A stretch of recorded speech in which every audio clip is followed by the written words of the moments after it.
if you're alive, and more importantly, if you were there, you will never forget Monday, September 25, 2000, Sydney Olympics.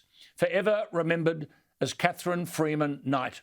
110,000 people in the stadium, the largest crowd ever to watch Olympic track and field. I was there. I remember it as if it were last night. Catherine Freeman, majestic, in the long-running suit, poetry in motion. She wins the 400 metres in the amazing time of 49.11 seconds. The French girl, Marie-Josée Pérec, was to begin her quest for a third consecutive gold medal in the 400 metres. The Catherine Freeman challenge loomed large. Pérec took off from Sydney and was found at Singapore airport with a US sprinter, both of whom then boarded an Air France flight for Paris. Pérec had won the women's 400 track in Barcelona in 1992 and Atlanta in 1996, where she also won the 200 metres, but the Catherine Freeman challenge was too much for her. That wasn't all. Michael Johnson, on the same night, became the first man to win consecutive Olympic 400-metre track titles. The start of his final was held up for several minutes as Catherine Freeman did a victory lap. At the other end of the stadium, the Russian-born Australian Tatiana Grigorieva was bidding for gold in the first ever Olympic women's pole vault.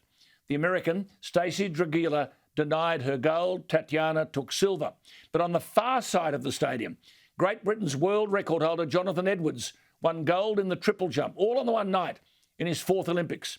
When Edwards broke the world record 5 years earlier, it was a jump more than a foot longer than anyone had ever triple jumped. But as if we hadn't overdosed on all of that on one night, one of the greatest contests was yet to come. The men's 10,000 metres. If memory serves me, it finished close to midnight. We were there, the stand was still packed. The 10,000 metres is 24 and a half laps of the oval, of the track. Who was going to hang around for that? Well, you're a mug if you didn't. Because Haile Gebrselassie is one of the greatest long-distance runners of all time.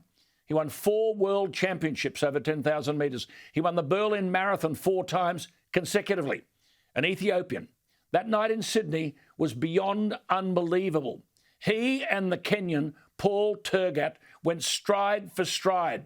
They entered the straight at the end of 6 miles, locked together. After 25 laps, the last 100 metres was the most amazing sprinting contest, sprinting for gold.